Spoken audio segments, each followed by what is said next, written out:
नाज़रीन अस्सलाम वालेकुम। जेड न्यूज़ के खबरनामे में आपका इस्तकबाल है। मैं सलमान खान। तफसीली खबरों से पहले सुर्खियों पर नज़र डालते हैं। गुजरात असेंबली इंतखाबात में आम आदमी पार्टी सभी सीटों पर लड़ेंगी। गुजरात को नए मॉडल बनाने का अरविंद केजरीवाल ने किया वादा। हुकूमत तेलंगाना ने उस्मानिया यूनिवर्सिटी का लोगो नहीं किया चेंज। वजीर दाखिला मोहम्मद महमूद अली का दावा। हैदराबाद समेत तेलंगाना के कई अजला में पेट्रोल की कीमत हुई 100 रुपये से जायद। औसत तबका हुआ बुरी तरह मुतासिर। मुल्क में कोरोना के केसेस में बेहद कमी। 24 घंटों के दौरान 70,421 नए केसेस हुए दर्ज। आइंदा 3 दिनों के दौरान तेलंगाना के कई मुकामात पर शदीद बारिश का इम्कान। हैदराबाद मेयर ने एमएलए अहमद पाशा कादरी के हमरा याकुतपुरे के नालों का किया दौरा और काम को तकमील करवाने का दिया तयक्कुन। तेलंगाना के साबिक वजीर इटेला राजेंद्र बीजेपी में हुए शामिल। अब पेश है खबरों की तफसील। तेलंगाना के साबिक वजीर इटेला राजेंद्र बीजेपी में शामिल हो गए। आज राजेंद्र ने रियासत के बीजेपी सदर बंडी संजय और दीगर कायदीन के साथ खुसूसी तैयारी के जरिए दिल्ली पहुंचे, जहां उन्होंने बीजेपी के सीनियर लीडर व मरकजी वजीर धर्मेंद्र प्रधान की मौजूदगी में पार्टी में शामिल हो गए। राजेंद्र के साथ साबिक रुकन असेंबली ई रविंदर और साबिक चेयरपर्सन करीमनगर जिला परिषद टी उमा भी बीजेपी में शामिल हो गए। बातदान तेलंगाना बीजेपी लीडर विवेक ने केसीआर पर तनकीद करते हुए खानदानी हुक्मरानी को फरोग देने का इल्जाम लगाया। उन्होंने मीडिया से बात करते हुए कहा कि वजीर आला खानदानी सियासत कर रहे हैं और तेलंगाना तहरीक में हिस्सा लेने वालों का गला दबाया जा रहा है। वो तमाम ओहदे अपने खानदान में तकसीम कर रहे हैं। उन्होंने तेलंगाना काबीना से बरतरफ वजीर ई राजेंद्र का हवाला देते हुए कहा कि राजेंद्र ने तेलंगाना तहरीक में हिस्सा लिया था और तेलंगाना की तश्कील में इनका अहम रोल रहा है, ताहम इन पर झूठे इल्जामात लगाते हुए रियासती काबीना से बरतरफ कर दिया गया। उन्होंने कहा ऐसे वुज़रा और अरकान असेंबली जिन पर इल्जामात है उनके खिलाफ कोई कार्रवाई नहीं की गई। राजेंद्र की बीजेपी में शमूलियत से तेलंगाना में पार्टी मुस्तहकम होगी। वज़ीर आला ने कांग्रेस के 12 अरकान असेंबली को अपनी पार्टी में शामिल कर लिया। उन्होंने इन अरकान असेंबली को चैलेंज किया कि वो भी ई राजेंद्र की तरह अपनी असेंबली रुकनियत से मुस्तफी होकर दोबारा मुंतखब होकर दिखाएं।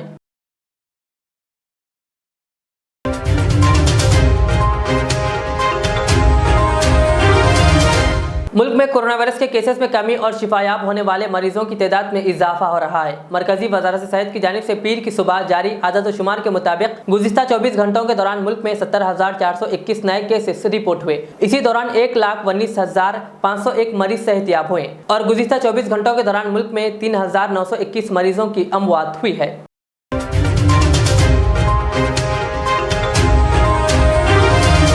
शहर हैदराबाद में पेट्रोल की कीमत फी लीटर 100 रुपये हो गई। मुल्क भर में एक मरतबा फिर पेट्रोलियम अशिया की कीमतों में इजाफा हुआ है। 1 लीटर पेट्रोल पर 19 पैसे और डीजल पर 31 पैसे का इजाफा हुआ, जिसके बाद तेलंगाना के दारुल हुकूमत में फी लीटर पेट्रोल की कीमत 100 रुपये 20 पैसे हो गई, जबकि डीजल फी लीटर 95 रुपये 14 पैसे हो गया। इस इजाफे से आम आदमी को शदीद मुश्किलात का सामना है और खास तौर पर औसत तबका काफी बुरी तरह मुतासिर हुआ है। पेट्रोल और डीजल की कीमत में इजाफे के साथ ही ट्रांसपोर्ट और जरूरी अशिया की कीमतों में इजाफा दर्ज किया जा रहा है।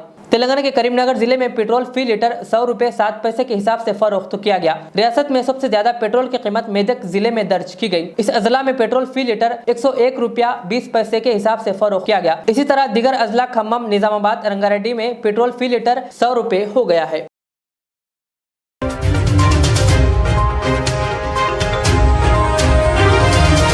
आज एचएमसी मेयर जी विजयलक्ष्मी ने याकुतपुरा मजलिसी रुकन असेंबली सैयद अहमद पाशा कादरी के हमरा याकुतपुरा हल्के के मुख्तलिफ इलाकों का दौरा किया। एमएलए अहमद पाशा कादरी और एरिया कॉर्पोरेटर्स ने पिछले साल जो बारिश से वजह से तबाही हुई उस नालों और वो इलाकों का दौरा करवाते हुए तफसीली मुआयना करवाया, जिस पर मेयर ने इन कामों को बहुत जल्द तकमील कराने का तयक्कुन दिया। इस मौके पर एमएलसी रियाजुल हसन आफंदी और मजलिसी कॉर्पोरेटर्स मौजूद थे। याकुतपुरा असम्बली हल्के के बल्दी डिवीज़न रैन बाज़ार और दबीरपुरा के इलाके में अजीम तर मजलिस बल्दिया हैदराबाद के मेयर साहबा ने दौरा किया और नालों की डिसिल्टिंग वाल, नालों की वेंडिंग और नालों के रिटर्निंग वाल के कामों का मुआयना किया गया। इत्तेफाक से याकुतपुरा रेलवे स्टेशन के पास नाले का काम चल रहा है, उसका मुआयना किया और इंजीनियरों को पाबंद किया कि डिसिल्टिंग बराबर करो, तो प्रॉपर चैनल दिखे तक का डिसिल्टिंग होना, ऊपर से खाली सील निकाल के फेंक देना नहीं भाई। शुरू से आखिर तक 80 डिसिल्टिंग कराएंगे। अब रिटर्निंग वाल का काम चल रहा है, उसको भी देखें। और ब्रिज के एक कमान में पूरा गार्बेज भरा हुआ है, जिसकी वजह से पानी रुका हुआ है। उसको हम निशानदेही करें, उसको भी देख के बोले कि ये फौरी कराया जाए। इंशाल्लाह वहाँ से दबीरपुर आए माता खिड़की रोड से जो सेकंड फेज़ का काम शुरू होने का उसका मुशाहिदा किया और DCM को, डिप्टी कमिश्नर को पाबंद किया, फौरी सेकंड फेज़ का काम शुरू करो, अगर गुत्तेदार नहीं करता है उसको ब्लैक लिस्ट करके शॉर्ट टेंडर में रिकॉल करोगे। वो देखते हुए दबीरपुर दरवाजे को आए, यहाँ पहले पिछले साल जो काम हुआ उसका मुआयना करें और उन्होंने तमाम कामों पे जिसकी निशानदेही हमारे MLC रियाजुल अफंदी साहब ने की, वासे कारपोरेटर ने की, अलमदार वाला जाही ने भी बताए, वो तमाम कामों का वादा किए हैं कि हम जल्द से जल्द कराएंगे। इसमें सैनिटेशन के ऊपर भी बात की है। हमारे कारपोरेटर बताया कि सैनिटेशन बराबर नहीं हो रहा, स्टाफ नहीं है। जोनल कमिश्नर को पाबंद किया गया कि इन इलाकों में स्टाफ रखो और उसके साथ साथ मेयर साहबा ने मुझसे वादा किया अनकरीब में एक मीटिंग याकूतपुरे के कारपोरेटर और MLA के साथ, MLC के साथ रहेंगे, रिव्यू करेंगे काम कितने होना है, क्या होना है, मैं आपको इत्तला करूँगी और जितने भी यहाँ कामों की ज़रूरत है वो काम उसकी तकमील कराने का वादा किया है। शुक्रिया।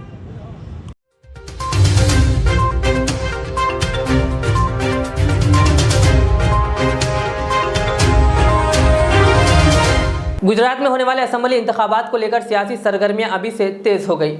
आम आदमी पार्टी के सुप्रीमो अरविंद केजरीवाल ने ऐलान किया कि 2022 में आम आदमी पार्टी गुजरात में होने वाले असेंबली इलेक्शन लड़ेगी। अहमदाबाद में प्रेस कॉन्फ्रेंस के दौरान अरविंद केजरीवाल ने यह ऐलान किया। इस दौरान अरविंद केजरीवाल ने यह भी कहा कि हमारे उम्मीदवार सभी सीटों पर इलेक्शन लड़ेंगे। इससे कबल पीर को अपने गुजरात दौरे से पहले इतवार को अरविंद केजरीवाल ने गुजराती जबान में ट्वीट किया था, जिसमें उन्होंने कहा था कि रियासत में अब बदलाव होगा। मैं कल गुजरात आ रहा हूं और रियासत के लोगों से मिलूंगा। बहरहाल आज प्रेस कॉन्फ्रेंस से खिताब करते हुए अरविंद केजरीवाल ने 2022 में गुजरात के सभी 182 सीटों पर उम्मीदवार उतारने का वादा किया। केजरीवाल ने गुजरात के एक नए मॉडल का भी दावा किया और कहा दिल्ली मॉडल अलग है और गुजरात का एक अलग मॉडल होगा। उन्होंने ये भी कहा कि आम आदमी पार्टी गुजरात के लोगों के इश्यूज पर सियासत करेगी। पिछले 75 साल अधिकांश कांग्रेस और बीजेपी की सत्ता की कहानी है और आज गुजरात की जो हालत है वो बीजेपी और कांग्रेस की सरकारों की कारस्तानी है। पिछले 27 साल से गुजरात में एक ही पार्टी की सरकार है, लेकिन पिछले 27 साल इन दोनों पार्टियों के गठजोड़ की कहानी है, दोनों पार्टियों की दोस्ती की कहानी है। कहते हैं, मुझे नहीं पता, आपको तो ज्यादा पता होगा, कि कांग्रेस बीजेपी की जेब में है। जब जब बीजेपी को जरूरत होती है तो माल कांग्रेस सप्लाई करती है। ऐसे कैसे चलेगा? गुजरात की कौन सुध लेगा? आज गुजरात के किसान आत्महत्या कर रहे हैं 75 साल के बाद। गुजरात के सरकारी स्कूलों की बुरी हालत है, गुजरात के सरकारी अस्पतालों की बुरी हालत है। गुजरात के व्यापारी डरे हुए हैं। डरने की क्या जरूरत है? अब तो देश आजाद हो गया, किसी की हिम्मत नहीं है। अभी कुछ साल पहले मेरा एक दौरा लगने वाला था। गुजरात का एक बहुत बड़ा चेंबर ऑफ कॉमर्स है, उन्होंने मुझे इनवाइट किया। ऐन वक्त पे गुजरात के अथॉरिटीज ने उन पे प्रेशर डाल के मेरा दौरा कैंसिल करा दिया। ये क्या बात हुई? गुजरात के व्यापारी डरे हुए और पिछले 1 साल के अंदर कोरोना काल के दौरान जिस तरह से गुजरात को अनाथ छोड़ दिया गया, ऐसे लगा जैसे गुजरात के लोगों की सुध लेने वाला कोई नहीं है।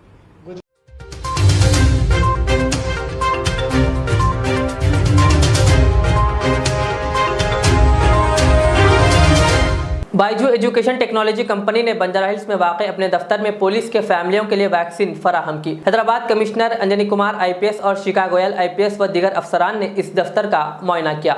इस मौके पर पुलिस के अफराद खानदान को वैक्सीन का टीका भी लगाया गया।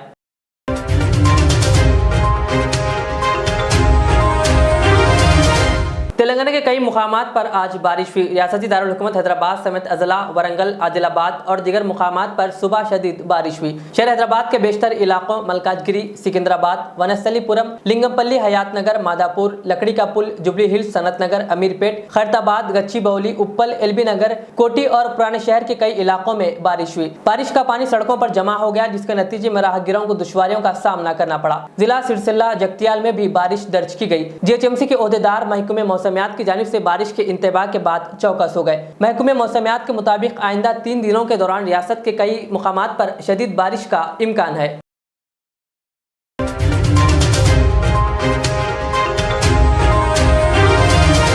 सदर आल इंडिया सूफी उलमा काउंसिल हकीम सूफी सैयद शाह मोहम्मद खैरुद्दीन खादरी ने आयमा और मौजरीन के वफ्द के हमरा सदर नशीन तेलंगाना स्टेट वक्फ बोर्ड मोहम्मद सलीम से मुलाकात करते हुए 6 माह के एजाज़ों की फौरी इजराई का मुतालबा किया और इस दौरान एक मुतालबात पर मबनी मेमोरेंडम भी हवाले किया गया। बादशाह उन्होंने मीडिया से बात करते हुए तफसीलात बताएं। बिस्मिल्लाहिर्रहमानिर्रहीम। आज 4 माह से अइम्मा मौज़नीन के जो माहाना एजाज़ी हुकूमत की जानिब से दिए जा रहे हैं वो बंद है और पिछले 2 माह के जो ना हुकूमत बाकी है। इस तरह 6 महीने के एजाज़ी बाकी है और इस वक्त जो शहर के हालात हैं, हर जो है ना शहरी परेशान है और ख़ास तौर पर इसका असर मसाजिद के अइम्मा मौज़नीन पर पड़ रहा है और मसाजिद के जो हदिये है वो भी कमोपेश जो ना हो रहे हैं और जो ट्यूशन के ज़रिए से जो आमदनी होती थी वो भी बंद हो चुकी है। इन हालात में अगर हुकूमत भी अगर अइम्मा मौज़नीन का तमाशा देखे तो ये हमारे स्टेट के लिए बहुत ही जो है ना मायूब बात है और ये बहुत ही काबिल मज़म्मत बात है। मैं हुकूमत तेलंगाना से ये मुतालबा करता हूँ कि अव्वलीन फुर्सत में अइम्मा मौज़नीन के मैं बकाया जात के एजाज़ियों को जारी करें और हर महीना पाबंदी से 5 तारीख तक अगर एजाज़े जारी किए जाएँ तो तमाम अइम्मा मौज़नीन के लिए हुकूमत की तरफ से एक तोहफ़ा होगा। और एक अहम बात यह है कि 6000 दरख्वास्तें हुकूमत के पास पेंडिंग पड़े हुए हैं और वो जो ना 2-3 साल से अइम्मा मौज़नीन वक्फ बोर्ड के चक्कर लगा रहे हैं, उनका कोई पुरसान हाल नहीं है। लिहाजा मैं वक्फ बोर्ड और हुकूमत से मुतालबा करता हूँ कि उन दरख्वास्तों की फौरी यकसुई करें और उनके लिए भी एजाज़े जारी करें।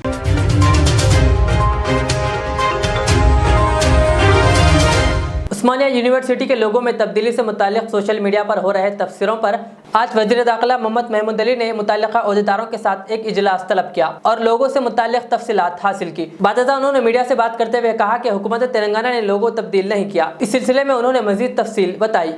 कुछ दिन से सोशल मीडिया और अखबारात में उस्मानिया यूनिवर्सिटी का लोगो तब्दील करने की बात करें। कुछ लोग टीआरएस पर इल्ज़ाम लगा रहे हैं जो सरासर गलत है। जो तारीख़ जानते हैं, ख़ास तौर से उस्मानिया यूनिवर्सिटी की तारीख़ मंगाई गई।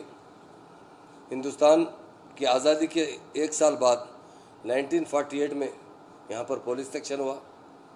उसके साथ ही यहाँ के हालात काफ़ी बदल चुके थे। 1951 में उस्मानिया यूनिवर्सिटी को अंग्रेज़ी यूनिवर्सिटी बनाई गई। उसके साथ ही ये लोगों में तब्दीली लाने का काम किया गया। इसके लिए कोई जीओ गवर्नमेंट से जारी नहीं हुआ, बल्कि अंदरूनी तरीके से एक साजिश की तहत उस्मानिया यूनिवर्सिटी का नाम बदला गया। 1951 के बाद आहिस्ता आहिस्ता जो है उस लोगों पर ऊपर के हिस्से में जो निज़ाम का ताज निकाला गया, उसके बाद ऊपर संस्कृत में ही दूसरे लफ्ज़ इस्तेमाल लिखे गए जो अरबी थे और 1956 में हमें आंध्रा में मिलाया गया। आंध्रा में मिलाने के बाद तेलुगु ज़बान का रिवाज बढ़ता गया हमारी स्टेट में और जो नीचे उर्दू ज़बान थी उस्मानिया यूनिवर्सिटी, उसे तेलुगु में लिखा गया। ये 1960 तक ये सिलसिला चलता। 1960 से पहले के हालात है ये। अब मैं तमाम मेरे मुस्लिम भाइयों से कहता हूँ, लोग गैर जिम्मेदाराना बात करते हैं। टीआरएस पार्टी एक सेकुलर पार्टी है और हमारा इससे कोई वास्ता ही नहीं है। कई उस्मानिया यूनिवर्सिटी के ग्रेजुएट्स हैं जो सारी दुनिया में फैले हुए। एक बार आपके सर्टिफिकेट निकाल लीजिए, आपके सर्टिफिकेट में देख लीजिए 1960 के बाद जिसके पास भी सर्टिफिकेट्स है, डिग्री सर्टिफिकेट है, इंजीनियर सर्टिफिकेट है, यहाँ से जो तालीम हासिल करें हर एक के पास सर्टिफिकेट्स है। वो अपनी सर्टिफिकेट निकाल कर देख लीजिए। जो लोग शहर में हैं उनसे भी मेरी गुजारिश है, एक बार गौर कर लीजिए। आप लोग ये सरासर हम पे लोग इल्ज़ाम लगा रहे हैं क्योंकि टीआरएस पार्टी में, सेकुलर पार्टी में मुसलमानों को हर शोबयात में तरक्की हो रही है और आज हम पर गैर जिम्मेदार लोग इल्ज़ाम लगाते हैं कि टीआरएस पार्टी में 1960 की बात है हमसे जोड़ा जा रहा है। कुछ सियासी कायदीन भी इसके अंदर पहल कर रहे हैं। मुझे बड़ी अफसोस की बात है टीआरएस पार्टी इस सिलसिले में जाने का सवाल ही कि आज हमको क्या ज़रूरत है लोगों के बारे में। तो मैं तमाम मेरे भाइयों से गुजारिश करता हूँ कि गलत अफवाह पर मत जाइए और गैर ज़रूरी ये लोगों का इल्ज़ाम हम पे लगाया जा रहा है, जबकि लोगों 1960 से पहले की बात है। तो यही कहने के लिए मैं आज प्रेस नोट भी दिया हूँ और आपसे गुजारिश कर रहा हूँ कि गैर ज़रूरी इनके उनके बातों पर मत आइए जो टीआरएस पार्टी को बदनाम करना चाहते हैं और गैर ज़रूरी के इल्ज़ाम लगाते हैं। तो ये जो वाक़या है लोगों का, ये बहुत पुराना है, 1948 से चलता हुआ सिलसिला है और 1960 तक आहिस्ता आहिस्ता इसमें तरमीम किया गया और 60 के बाद से तो मुकम्मल किसी के भी सर्टिफिकेट आप चेक कर सकते हैं। जो भी करस्पॉन्डेंस करे उस्मानिया यूनिवर्सिटी से, वो लोग उनके करस्पॉन्डेंस के लेटर में भी देख सकते हैं। और ख़ास तौर से मैं हमारे प्रोफेसर शुक्र साहब को इसकी जिम्मेदारी दिया था कि आप जाकर पूरे तहक़ीक़ात करके जो रिकॉर्ड है, कॉलेज डिपार्टमेंट है और दूसरे डिपार्टमेंट से उर्दू, क्योंकि उर्दू के काफ़ी बहुत बड़े प्रोफेसर हैं और शुक्र साहब बहुत सीनियर प्रोफेसर हैं, उन्होंने जाकर मुकम्मल तहक़ीक़ करके वहाँ से रिकॉर्ड लाया। मैं रिकॉर्ड देखने के बाद आज आपको प्रेस में कह रहा हूँ, क्योंकि ये भी मुझे नहीं मालूम था। तो 1960 से पहले की बात है, वो बात आज हमारे को साथ सौंपी जा रही है। ये सरासर हमारे साथ नाइंसाफ़ी है और सरासर हमारे साथ एक इल्ज़ाम है। इसलिए मैं तमाम मेरे मुस्लिम भाइयों से कहता हूँ, हमारे लीडर केसीआर साहब बहुत सेकुलर लीडर है, ये छोटे छोटे चीज़ों में उन्हें इन्वॉल्व किया जा रहा है जो सरासर गलत है। आज 51,000 बच्चे हमारे रेजिडेंशियल स्कूल में तालीम हासिल कर रहे हैं। सीएम साहब हर तरीके से मुसलमानों को तालीमी याफ्ता बनाना चाहते हैं, ये दूसरे लोग बर्दाश्त नहीं कर सकते। गलत किस्म के इल्ज़ाम लगा रहे हैं। आज सीएम साहब हर शोबे हयात में मुसलमानों के साथ मुकम्मल इंसाफ करने वाले कोई लीडर है सारे इंडिया में, तो हमारे चीफ मिनिस्टर हैं। यकीनन हम उनकी कदर करना चाहिए, उनकी तारीफ़ करना चाहिए, उनका जो तर्ज अमल है काम करने का। आज हमारी स्टेट भी इंडिया में नंबर 1 स्टेट की तरह काम कर रही है। हमारे चीफ मिनिस्टर भी हिंदुस्तान में नंबर 1 स्टेट की तरह हमारे स्टेट में काम करें। मैं ऑनरेबल सीएम साहब का भी शुक्रगुजार हूँ। उन सारे कौमों की तरक्की के साथ मुसलमानों को भी तरक्की याफ्ता देखना चाहते हैं। आप ही देखिए 2014 से पहले 1420 स्टूडेंट्स हमारे रेजिडेंशियल स्कूल में पढ़ते थे, आज 51,000 बच्चे पढ़ रहे हैं। किधर से किधर हो चुका है। मैं हमारे तालीम याफ्ता लोगों को बताना चाहता हूँ, हमारे भाइयों को बताना चाहता हूँ, सीएम साहब का जो मकसद है वो मुसलमानों को भी तालीम याफ्ता देखना चाहते हैं और इसलिए लोग खुश नहीं है। कुछ लोग मुसलमान तालीम याफ्ता बनना चाहते हैं, तो लोग नहीं चाहते कि मुसलमान तालीम याफ्ता बने। गैर ज़रूरी के इल्ज़ाम लगाते हुए इस हुकूमत को बदनाम कर रहे हैं। एक बार आप खुद अपने सर्टिफिकेट पे इसमें देख सकते हैं, 1960 के बाद कहीं पर भी आपको नया लोगो नज़र आएगा, पुराना लोगो कहीं पर भी नज़र नहीं आएगा। 1960 से पहले आहिस्ता आहिस्ता इसमें तब्दीली ला गई। इसलिए मैं तमाम भाइयों से कहता हूँ कि गैर ज़रूरी के जो मीडिया आप में ख़ास तौर से व्हाट्सएप मीडिया में इसके बारे में गैर ज़रूरी कहा जा रहा है, अब उनको सराहत करना चाहता हूँ।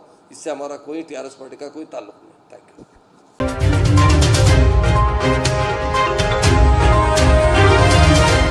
Minhajul Quran interfaith and welfare foundation की जानिब से अलियाबाद अली नगर में एमएलए मौजम खान की निगरानी में आज एक प्रोग्राम मुनक्किद किया गया, जिसमें कोविड मरीजों के लिए मुफ्त ऑक्सीजन कॉन्सनट्रेटर का इनेकाद अमल में लाया गया। कोरोना से मुतासिर मरीज इस नंबर पर राब्ता पैदा करके फ्री ऑक्सीजन हासिल कर सकते हैं, 7893555770। इस मौके पर मजलिसी कॉर्पोरेटर मुख्तदिर बाबा के अलावा व दीगर मौजूद थे। अस्सलाम वालेकुम रहमतुल्लाहि व बरकातुहू। मैं Mohammed Shafiuddin Qadri, Minhajul Quran interfaith and welfare foundation project manager, Hyderabad Telangana state. आज जो हमारा कोविड हेल्थ केयर कैंप जो है, अल्हम्दुलिल्लाह आज ऑक्सीजन कंसनट्रेटर्स जो 25 ऑक्सीजन कंसनट्रेटर्स मिनहाजुल कुरान की तरफ से दे रहे हैं। और ये जो मिनहाजुल कुरान के ऑक्सीजन कंसनट्रेटर्स है, हम 50 सिलेंडर्स जो पिछले 2 महीने से फ्री ऑफ कॉस्ट अल्हम्दुलिल्लाह हैदराबाद की अवामुल नास के लिए तकसीम कर रहे हैं। और इसके साथ साथ हमारे जो ऑक्सीजन कंसनट्रेटर्स है, ये अभी 25 ऑक्सीजन कंसनट्रेटर्स, इसके साथ साथ ऑक्सीजन फ्लोमीटर्स, ऑक्सीजन मास्क और हमारी तरफ से हेल्पलाइन सर्विसेज जो मिनहाजुल कुरान इंटरनेशनल इंडिया की तरफ से तमाम इंडिया के जितने कोविड पेशेंट्स हैं और नॉन कोविड को डॉक्टर असिस्टेंस दे रहे हैं। आज यहाँ पर अली नगर, मुकाम अली नगर पर हमारे मोहतरम एमएलए साहब जनाब मौज़म खान साहब की ज़ेर सरपरस्ती में ये प्रोग्राम को ऑर्गेनाइज़ किया गया है। और मैं मशकूर हूँ तमाम मीडिया वालों का भी जो यहाँ पर अपना कीमती वक्त निकाल कर हमारे पास आए। और इंशाअल्लाह ये सर्विस हमारी कोविड पेशेंट्स के लिए जारी रहेगी जब तक कि ये पैंडेमिक पूरी तरह से थम न जाए। मैं गुजारिश करूंगा कि हमारे एरिया के कॉरपोरेटर जनाब बाबा भाई साहब से कि वो भी जो आपसे रास्ता पैदा करना चाहते हो किस तरह से आप हमारी हेल्पलाइन नंबर है और हैदराबाद के लिए जो जितने असिस्टेंस चाहिए वो मेरे अपने personal contact number 7893555770। I repeat 7893555770।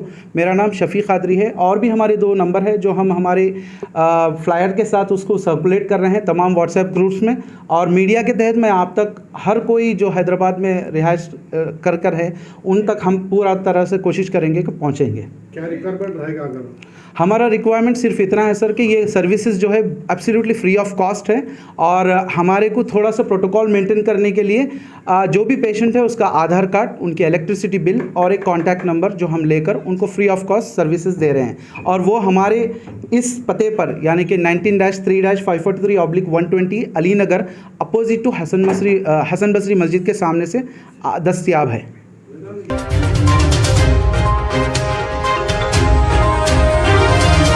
Telangana के तांडूर में किसानों की धान को मुसलसिल तीसरे दिन भी ना खरीदे जाने पर तांडूर रुकन बल्दिया प्रभाकर गौड़, बीजेपी रुकन बल्दिया ललिता और कांग्रेस के लीडरान ने किसानों के हमरा एहतजाज किया और सीएम केसीआर डॉन डॉन के नारे लगाए।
हैदराबाद में एक पुलिस कांस्टेबल का बैग गुम हो गया जिसमें गन के साथ साथ कारतूस भी थे। बादशाह वो बैग मिल गया। तफसीलात के मुताबिक चंचलगुड़ा जेल के एआर कांस्टेबल रमेश इतवार के दिन ड्यूटी खत्म करने के बाद साइकिल पर अपने घर पुराना पुल जा रहे थे कि रास्ते में उनका बैग गिर गया जिसमें कारतूस और 303 गन थे। उन्होंने मिर्चौक पुलिस से शिकायत की। सीसीटीवी कैमरों का जायजा लेने पर पता चला कि वो बैग छत्ता बाजार में गिर गया था जो एक शख्स को दस्तयाब हुआ। पुलिस ने इस शख्स के पास से बैग हासिल कर लिया जिसमें बंदूक और कारतूस महफूज थे। बैग मिलने के बाद पुलिस ने राहत की सांस ली।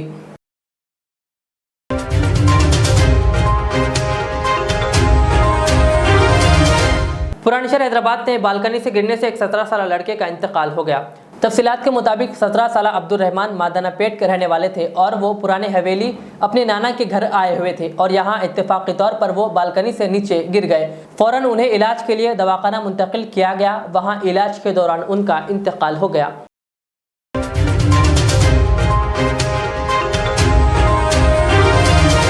इंसानी हकूक़ आलमी फेडरेशन की जानिब से आज बोधन में रियासती सदर राना तबस्सुम की जानिब से कोरोना वायरस के बढ़ते वबाई मरहले में रुकन बल्दी इम्तियाज़ हुसैन की जानिब से इंसानी हमदर्दी के जज्बे से आवाम के दरमियान खिदमात पेश करने पर कोरोना वायरस का सर्टिफिकेट व तहनीत पेश की गई। जबकि शहर बोधन के लिए आज ऑर्गेनाइजेशन की सदर की हैसियत से अताउर रहमान सलमान को मुंतखब किया गया। इस मौके पर मोहम्मद इलियास, हसैन, अमजद खान, अब्दुल हफीज़, अब्दुल रहीम व दीगर मौजूद थे। आज जो मुझे ये अवार्ड दिया गया है ह्यूमन राइट्स काउंसिल का मैं शुक्रिया अदा करता हूँ और ख़ासकर हमारे बोधन के एमएलए शकील आमिर साहब का मैं शुक्रिया अदा करता हूँ कि जो उन्होंने मुझे इस काबिल समझा कि कोविड-19 के अंदर जो है सो जितने भी ऑक्सीजन का रहने दो, खाने का रहने दो, उसके जिम्मेदार बनाए थे। अस्सलाम वालेकुम, मैं अब्दुल अता Rahman RJ Salman. Very much thankful to, first of all, I am very much thankful to Human Rights International Federation for giving me this opportunity, and in the same way I am very much thankful to Rana Tabassum Madam and our team members who had represented me as a Bodhan Town President of this association. As you all people know, this association is a non-profit association. ये कोई ज़ाती मफाद के लिए काम नहीं करती, बल्कि कौम की खिदमत के लिए और कॉमन पीपल के हक़ के लिए, राइट्स के लिए ये ऑर्गेनाइजेशन बनाई गई है। और चूँकि जहाँ कहीं भी गलत होता दिखाई दे, अगर सोर्सेज़ के ज़रिए से अगर उसकी मदद नहीं हो पा रही है तो ये ऑर्गेनाइजेशन उसका साथ देगी। और चूँकि ये सेकुलर ऑर्गेनाइजेशन है, यहाँ पर हमारे हिंदू, मुसलमान, सिख, ईसाई सभी भाई मिलकर हम सब मिलकर एक टीम बनाएंगे और टीम बना के बोधन में इसको खिदमत को, सोशल एक्टिविटीज़ को एक लीगल तरीके से इस खिदमत को अंजाम देंगे। और इसी तरह जो भी सोशल वर्क के लिए काम कर रहे हैं, जैसे कि हमारे इम्तियाज़ काउंसलर साहब, TRS के काउंसलर साहब है, जो कि सोशल सर्विस की खिदमत को अंजाम दिए है बेहतरीन तरीके से, उनको एक अप्रिसिएशन सर्टिफिकेट हमारी तरफ से, हमारी टीम की तरफ से अवार्ड दिया गया है। यहाँ पर मैं शुक्रगुजार हूँ MLA साहब का, जो कि इम्तियाज़ काउंसलर साहब को अपॉइंट करे, जो कि इम्तियाज़ काउंसलर साहब सेकुलर लीडर को अपॉइंट करे इस कौम की खिदमत के लिए। और इसी तरह मैं सभी लोगों से गुजारिश करता हूँ कि ये ऑर्गेनाइजेशन में बढ़ चढ़ के पार्टिसिपेट करिए। हम सब लोग मिलकर लीगल तरीके से अच्छी से काम को, खिदमत को अंजाम देंगे। अल्लाह हाफिज़, जय हिंद।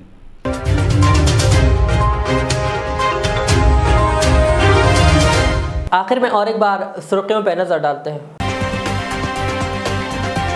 गुजरात असेंबली इंतखाबात में आम आदमी पार्टी सभी सीटों पर लड़ेंगी। गुजरात को नए मॉडल बनाने का अरविंद केजरीवाल ने किया वादा।